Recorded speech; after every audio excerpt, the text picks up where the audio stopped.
Le Congo à mi-parcours du programme du gouvernement dont le projet phare sont entre autres la gratuité de l'enseignement primaire, la lutte contre la corruption et le redressement de la situation économique du pays en pleine Covid. Nous tenterons avec le professeur Aimé Toumba de faire une lecture rétrospective et prospective de la gouvernance économique, sociale de la République démocratique du Congo. Nous vous disons salut et merci de nous suivre. Alors, monsieur le professeur, ça fait plus ou moins 6e fois de vous revoir sur ce plateau. Oui, ça fait beaucoup de fois. Qui êtes-vous en quelques lignes, si vous devez le dire à nos téléspectateurs? Je suis le professeur Jean Aimé Toumba. Je vais dire en quelques lignes, comme tu l'as demandé, sur le plan académique. Je suis un produit de l'Institut supérieur du commerce et de l'Université protestante, la faculté d'administration des affaires et des sciences économiques, avant d'aller aux États-Unis, où j'ai accompli successivement une maîtrise en administration des affaires, une deuxième maîtrise en finance et comptabilité, un diplôme supérieur en analyse financière focalisé sur les questions d'investissement, un autre diplôme supérieur en comptabilité focalisé sur les questions de comptabilité des coûts. J'ai défendu une thèse en administration des affaires qui est orientée vers la comptabilité internationale et les finances internationales. Je suis également doctorant en administration publique. Je travaille sur les questions de la bonne gouvernance des entités publiques, des organisations internationales. Ça, c'est le plan purement académique. Je suis visiteur, professeur visiteur à l'Université protestante et à William. Et sur le plan professionnel, j'ai fait une carrière de développement international. Dans les projets internationaux, je fais l'Afrique. Je travaillais d'abord à Washington dans le soutien de projets dans de pays d'Afrique, d'Europe et de l'Asie, avant de travailler en poste en Afrique. J'étais au Congo et pour le moment, je travaille en Afrique du Nord-Ouest, dans le développement international, sur des projets de croissance économique. Voilà ce que je suis. Je suis un écrivain aussi. Un romancier. Je suis à la 3e publication de romans, en plus de quelques œuvres poétiques que j'ai publiées dans le temps. J'ai publié mon premier roman aux éditions Pabli Book en France, un deuxième aux éditions Pabli Book en France, et mon 3e, j'ai publié aux éditions L'Harmattan en France également. Alors n'attendez pas que de blanc pour venir développer votre plume. Nous avons des têtes et il est là, un exemple à suivre. Il est un Congolais comme nous, il est né ici. Il est allé continuer aux États-Unis d'où il a obtenu son doctorat. Aujourd'hui, le professeur, il a travaillé à Washington. Vous comprenez ce que je voulais dire? C'est pour dire que le Congo a des têtes et des têtes qui doivent être utilisées, n'est-ce pas, pour le bien-être de notre pays. Alors, plus rapidement, nous le savons tous, prof, que le Congo, au travers de son gouvernement, avait initié plusieurs projets. Entre autres, je l'ai dit dans mon annonce, la gratuité de l'enseignement primaire, la lutte contre la corruption et le redressement de la situation économique. Alors la question serait, continuerez-vous toujours, je l'ai dit bien, à être optimiste comme dans vos précédentes interventions sur ces plateaux? Bon, je suis optimiste. Toujours. Je ne suis pas un pessimiste. Il y a une différence sémantique entre un optimiste et un pessimiste. Je refuse d'être un pessimiste et j'accepte d'être un optimiste. Mais il y a un mais. C'est vrai, dans les anciennes interventions, nous avons parlé de toutes ces questions. On a parlé de la gratuité de l'enseignement. Sur ce plateau, j'ai salué, comme tout le monde, la décision de la gratuité de l'enseignement. Mais j'avais ajouté qu'il fallait faire un peu plus que ça. Il fallait des mesures d'accompagnement de la décision pour la rendre effective, la rendre opérationnelle, la rendre vivable et également acceptable. J'avais cité entre autres certaines mesures d'accompagnement comme l'accroissement de la capacité des infrastructures scolaires à accueillir un peu plus d'élèves. J'avais parlé de problèmes de l'amélioration des conditions de vie du personnel enseignant même et même l'amélioration de la gestion du secteur enseignement lui-même. Nous avions parlé de la lutte contre la corruption, c'est là qu'on avait, je crois qu'il y a eu 2 ou 3 fois qu'on a parlé de la même décision. Voilà, de la même décision qui constitue vraiment une très grande décision pour la République. Je l'ai dit, d'ailleurs, c'est le plus grand problème que ce pays a parce que, comme tu as dit, le redressement économique passait également par l'éradication de ce problème de corruption.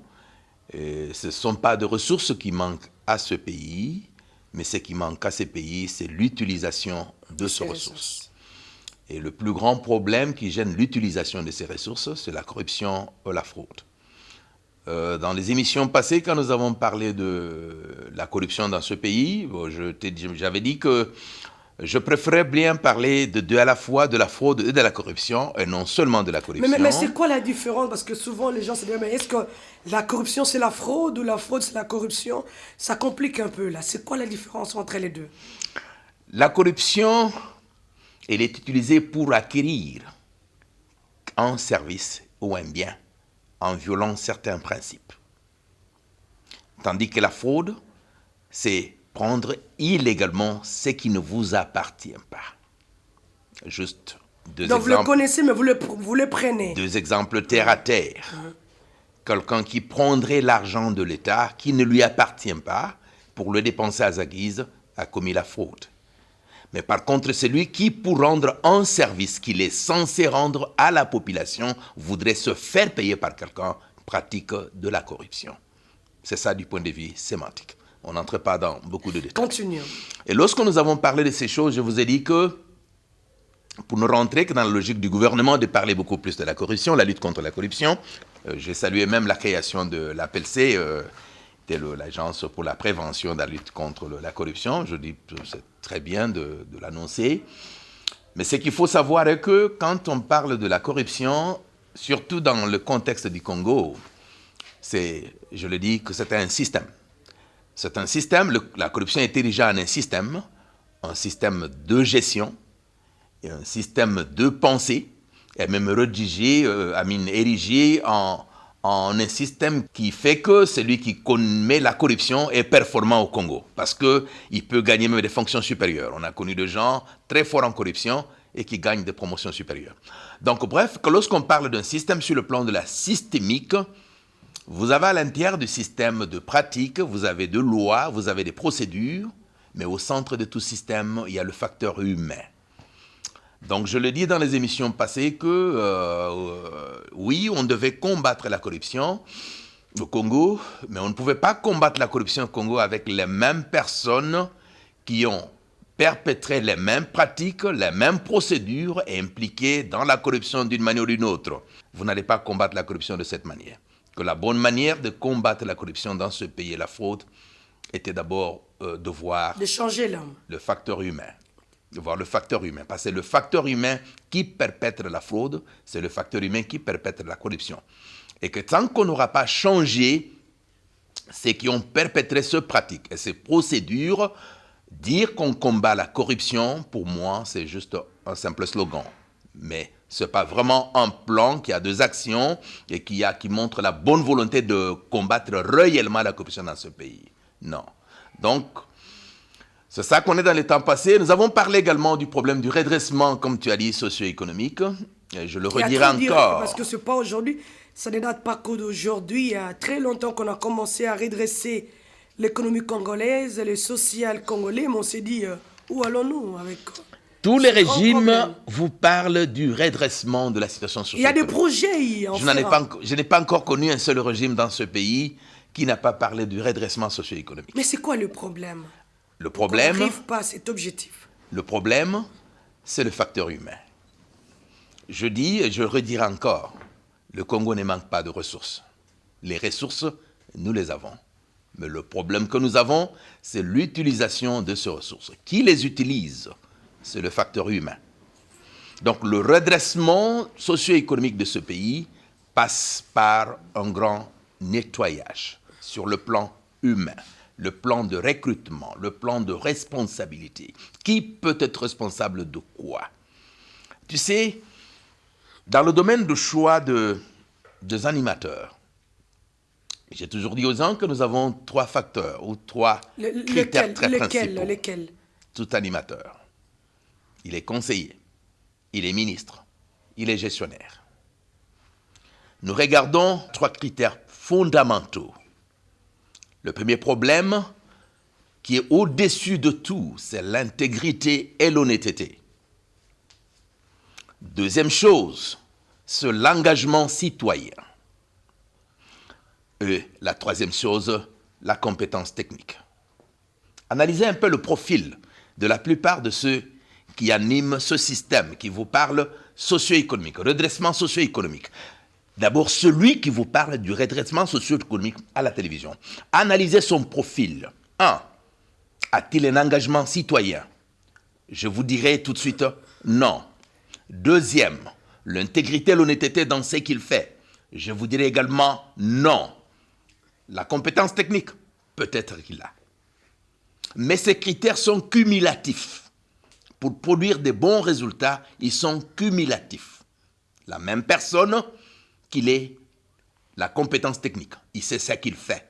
Il sait par où commencer. Il y a un problème, il sait comment le résoudre, par où peut commencer. Ça s'appelle la compétence technique. Il a également les valeurs morales de base, dont l'honnêteté et l'intégrité. Il sait que ce que gère, c'est l'argent qui appartient aux millions et millions d'habitants du Congo, à tout Congolais. Ce n'est pas ma caisse, ce n'est pas mon compte bancaire, ce n'est pas l'argent pour acheter des belles voitures, c'est pour le peuple. J'ai mon salaire et je vis de mon salaire. Ça, c'est l'honnêteté et l'intégrité. La troisième chose, l'engagement citoyen, qui est le patriotisme. Est-ce qu'il aime ce peuple? Est-ce qu'il aime cette nation? Est-ce qu'il aime ce pays? Qu'est-ce qu'il faut faire, n'est-ce pas, pour avoir un tel homme congolais ou une telle femme congolaise? Bon, je n'avais pas encore terminé, tu m'as interrompu, mais je peux vous laisse répondre la parole, brièvement à ta question. Je vous l'accorde. C'est pas impossible de trouver de pareils gens. Le problème qui est là, c'est le processus de recrutement de gens. Le processus est trop caractérisé par la corruption elle-même et le népotisme. Tu sais, le népotisme, c'est une forme de corruption. Les spécialistes en corruption, quand ils vous écrivent, ils soulignent que le népotisme fait partie d'une forme de corruption. Et c'est ça le grand problème au Congo. Je recrute tel parce qu'il est de mon parti politique, il a fait beaucoup de bruit, il me vante, même là où il ne peut pas me vanter.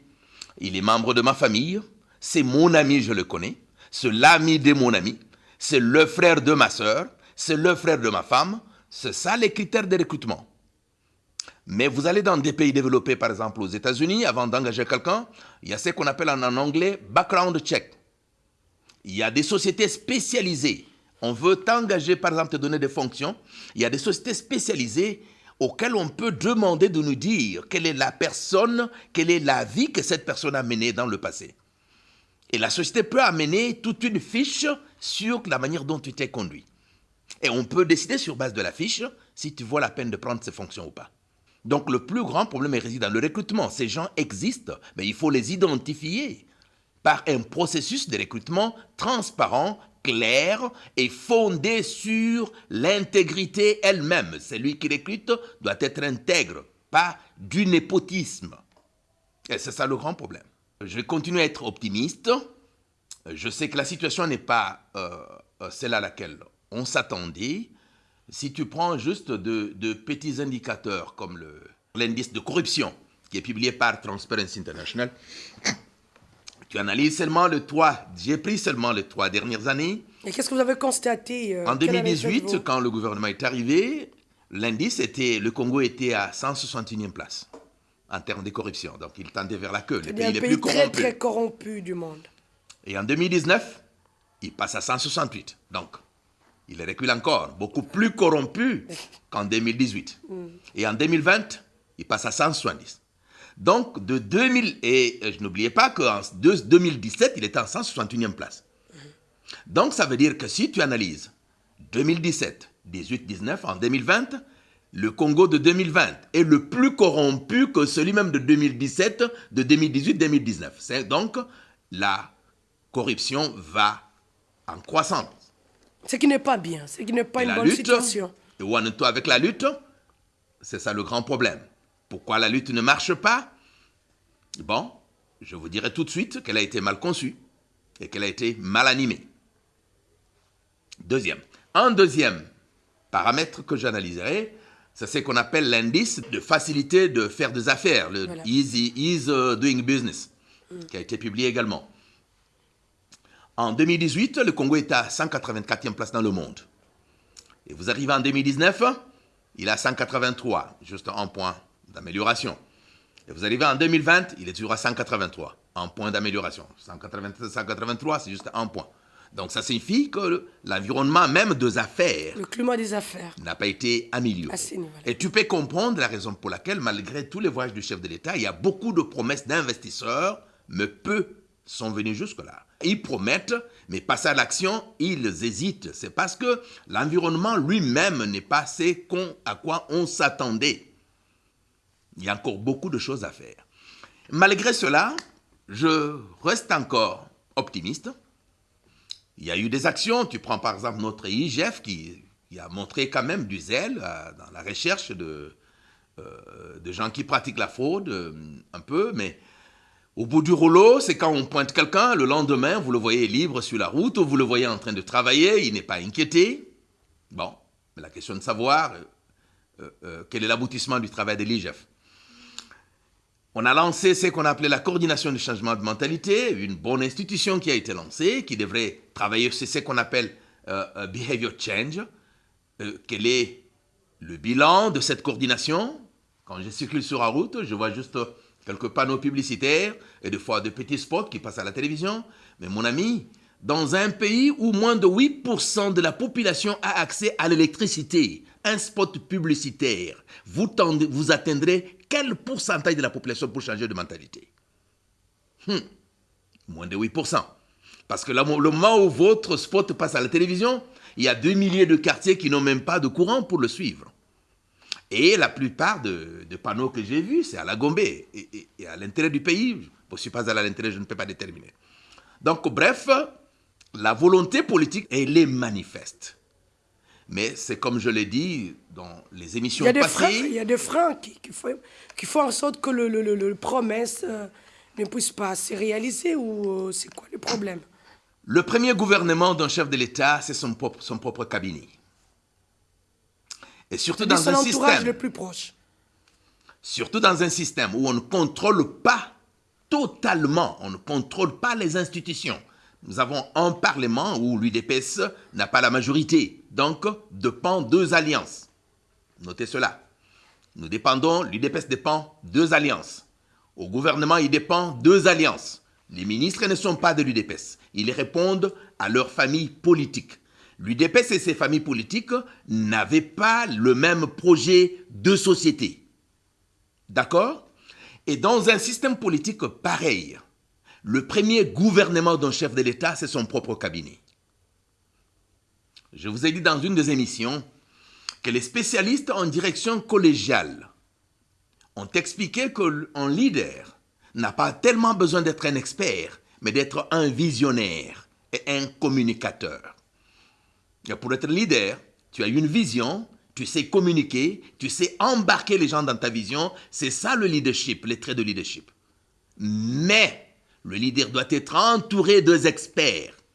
Les experts aideront ce leader à transformer sa vision en plan stratégique et en plan opérationnel. Pour qu'il transforme, vous devez avoir les gens autour de vous qui vivent dans votre vision.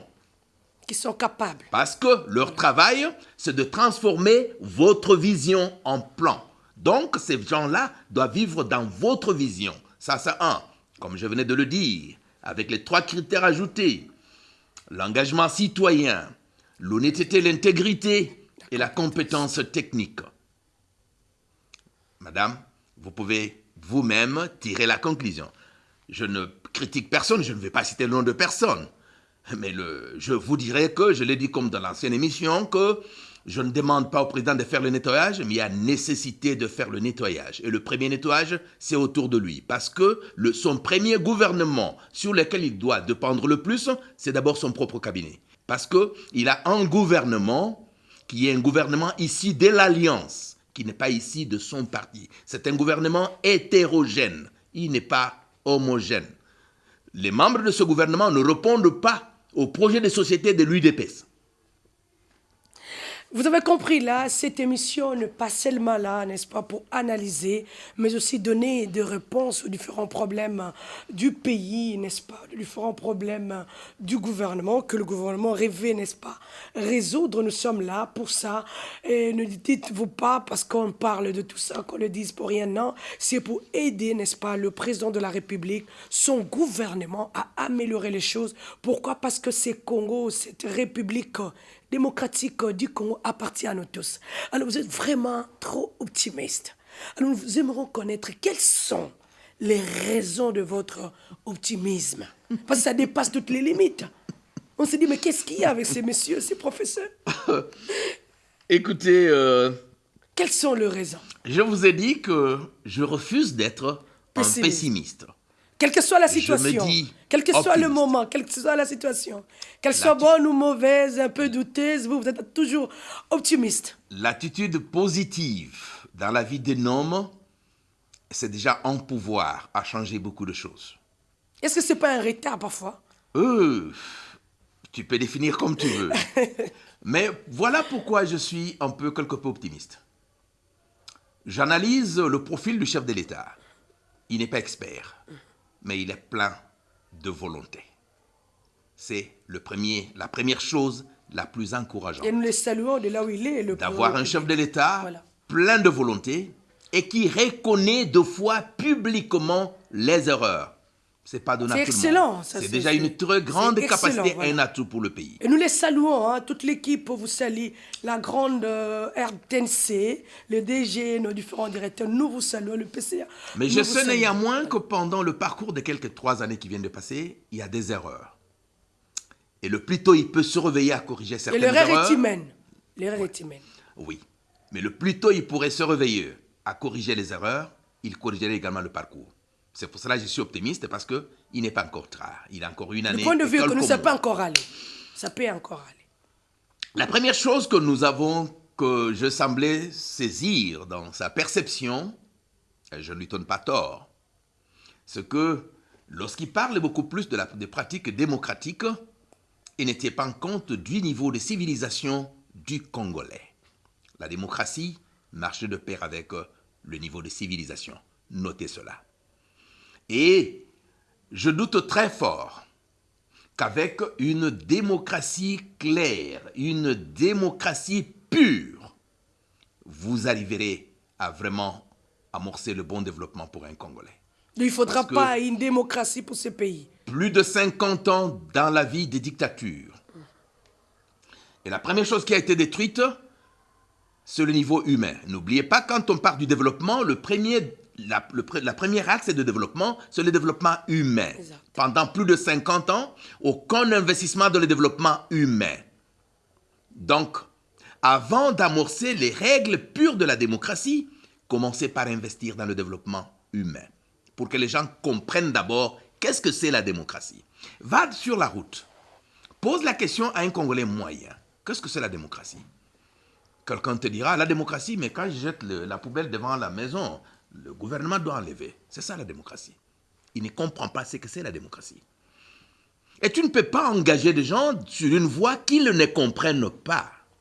C'est ça l'importance du développement humain. Et c'est en cela que la coordination de changement de mentalité devrait aider le régime à changer le Congolais. Mais ce n'est pas à le changer avec des spots publicitaires à la télévision, avec des panneaux sur Kinshasa, mais ça être innovatif. Innovatif. Ça, c'est un environnement spécial, complexe. Il faut être innovatif. Innover les méthodes par lesquelles on peut atteindre la population. Nous avons parlé la fois passée. On a dit que le Congo a beaucoup de capacités. Je vous ai dit que si vous lisez le profil de nos universités, nous avons les ISS qui ont formé des assistants sociaux. Vous avez les ISDER qui ont formé ce qu'on appelle spécialistes en développement. Vous avez dans des universités des facultés de sociologie où on forme les gens spécialistes en sociologie du développement et en animation populaire. Il y a beaucoup de gens qui sont formés dont le gouvernement peut se servir. Tout l'argent que vous gaspillez, je vous ai dit de l'utilisation de ressources que vous utilisez mal, vous pouvez résoudre, comme on dit, d'une pierre deux coups. D'une pierre deux coups veut dire, vous résolvez le problème de chômage en engageant ces gens qui chôment à la maison, en leur donnant un travail dans leur spécialité et qui peut aider le pays à démarrer sur un fonds de développement humain, un fonds où on commence par développer l'homme, à comprendre la nécessité de la démocratie même, à comprendre la nécessité de certaines lois ou de certaines pratiques. Les gens ne le comprennent pas. Ça, c'est un point. Deuxième erreur, que je termine. Donc la première erreur, c'est de prendre en compte le niveau de civilisation, le niveau de développement humain dans l'exercice de pouvoir démocratique. Nous avons des gens, pour la plupart, et ça me fait rire de fois lorsque je vois ce que vous appelez au Congo association de droits de l'homme, et moi ça me fait rire. Un principe élémentaire de droit dit... Mais ils disent qu'ils travaillent, effectivement, ils sont forts dans ça. Je suis d'accord qu'ils travaillent. Mais ils oublient une chose. Laquelle? Le principe le plus élémentaire de droit dit que tes droits se terminent là où commencent les miens. La meilleure connaissance de droit, c'est la connaissance des devoirs également. L'homme ne vit pas seulement de droits, il doit vivre également de devoirs. Il parle des droits de l'homme. Est-ce qu'ils éduquent la population à leurs devoirs? Non. Il y a la marche. Les gens sortent pour marcher, ils cassent les boutiques de simples commerçants. Quand on l'arrête, les droits de l'homme. Est-ce que cette personne n'a pas de devoirs? Il n'a que de droits? L'homme n'a pas que de droits. Si vous mettez de l'emphase sur les droits, vous oubliez les devoirs, vous retombez dans ce qu'on appelle la horde en sociologie. Tu as appris ce qu'on appelait la horde? C'est la horde, où l'être humain, de par sa nature, ne voit que ce qui est dans son intérêt, les droits, et non ce qui n'est pas dans son intérêt, les devoirs.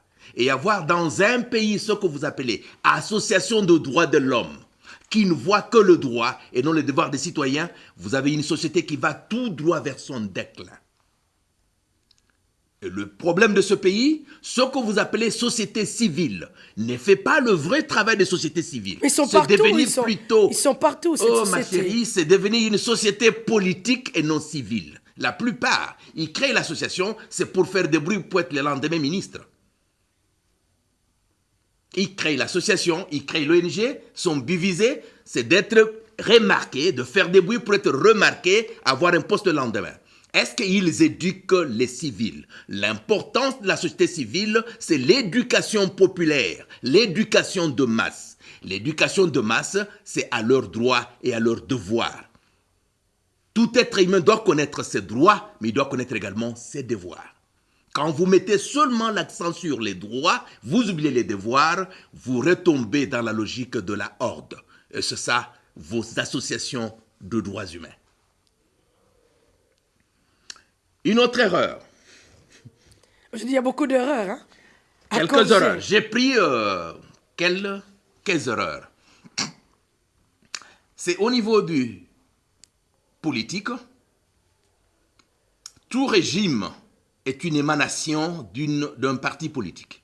La plupart des régimes, un président, c'est l'émanation d'un parti politique. Et notez, dans beaucoup de pays organisés, avant que le chef de l'État ne soit chef de l'État, il a son parti politique, il y a un projet de société.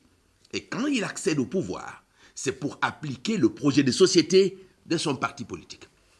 Et son parti politique reste aux aguets pour suivre l'application du projet de société et corriger les erreurs, conseiller le chef de l'État. Mais il a au moins un projet, lequel il a commencé un programme. Check and balance, il y a la référence. L'importance d'un parti politique, c'est une référence pour un régime.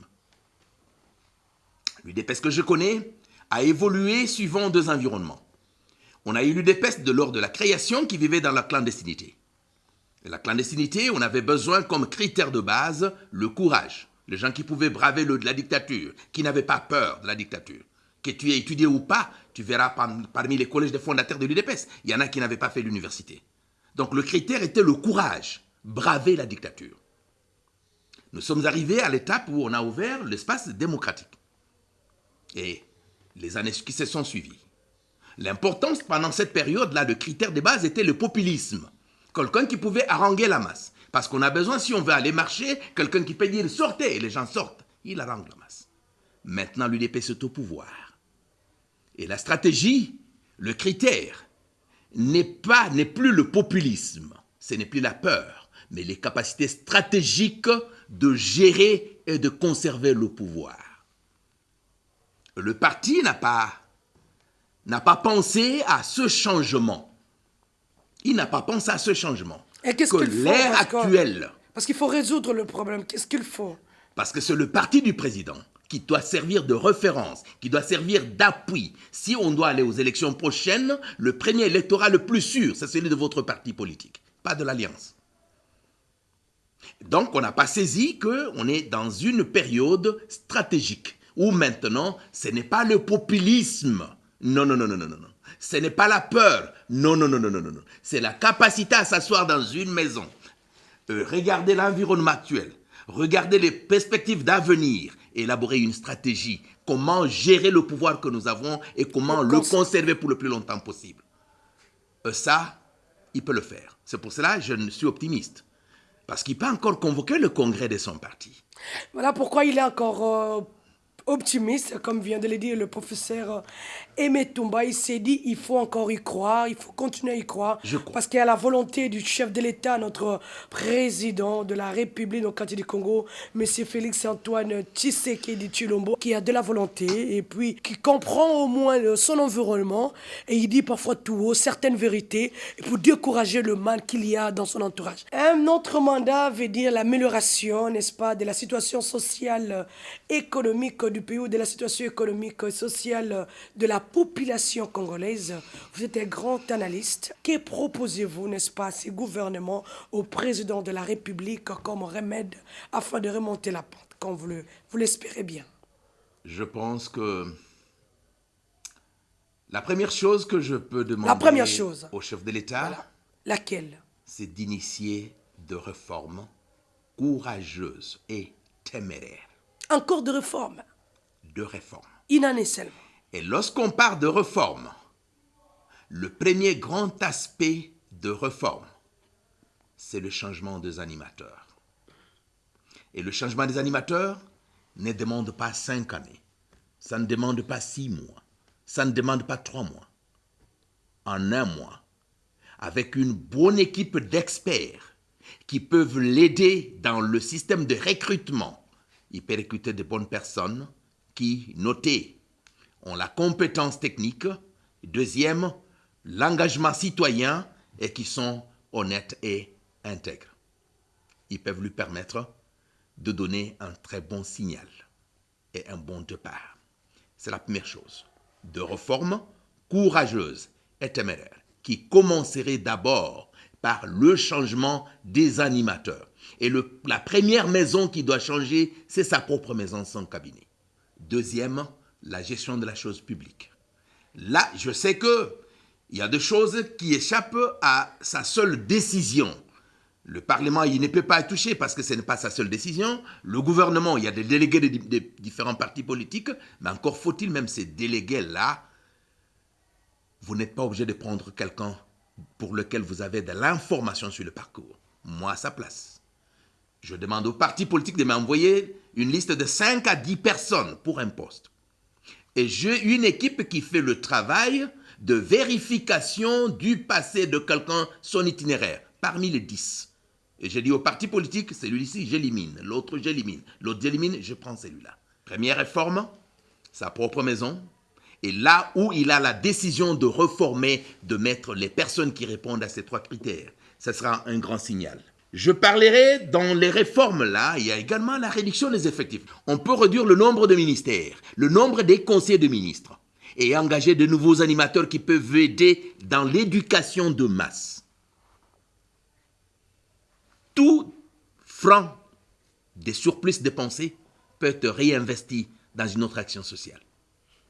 Continuons, parce que nous avons déjà la réforme stratégique, réduire le nombre de personnel dans le ministère ou je reviens à l'entourage du sur président. La vraie relance de la lutte contre la corruption. C'est un grand signal, c'est remarquable, c'est un grand problème et le plus grand phénomène de ce pays qui vous prive de milliers et de milliers de dollars. Chaque mois. Chaque mois. Exact. Les spécialistes en matière de corruption vous distinguent en principe 3 grandes formes de corruption. Je donnerai définition en anglais parce que c'est plus anglo-saxon, excusez-moi. La première, c'est ce qu'ils appellent Grand Corruption. Grand Corruption, c'est la corruption la plus large. Et celle-là, elle intéresse beaucoup. Et la plupart des pays, quand vous dites, par exemple, le régime a dit lutte contre la corruption, vous remarquerez que sur les radars, c'est ce qu'on appelle le Grand Corruption. Qui, comme on appelle en anglais, grabbing the headline. Donc, c'est celui qui, on a détourné 100 millions, on a détourné 500 millions, on a détourné 200 millions. Parce que c'est de gens qui ont accès à des grandes transactions où ils peuvent faire soit de la fraude, soit de la corruption. Mais il y a ce que nous appelons petty corruption. Petty corruption, c'est la corruption qui est pratiquée par la plupart des officiels ou des agents de l'État de classe moyenne et de basse classe. Un policier qui est censé réglementer la circulation routière, tout à l'heure, avec 500 francs, quelqu'un peut parquer là où il peut. Ça s'appelle petty corruption. Savez-vous les retombées de petty corruption sur la qualité de service que l'administration publique est censée rendre à la population? Le petty corruption a beaucoup plus d'effets néfastes sur la population que le grand corruption. Mais malheureusement, la plupart des stratégies qu'on élabore, c'est en focalisant sur le grand corruption. La troisième forme qu'il distingue, c'est ce qu'on appelle political corruption, la corruption politique. Je ne vais pas entrer dans tous les détails. Donc, c'est tout autant vous dire que si on doit réellement relancer la corruption, relancer la lutte contre la corruption, il faut que celui qui relance là sache d'abord quelle stratégie appropriée à quelle forme de corruption. Ce n'est pas tout le monde. On ne se réveille pas le matin, on devient expert. On ne se réveille pas le matin pour avoir travaillé une année dans telle structure, on devient expert. Il y a des experts qui doivent faire ce travail.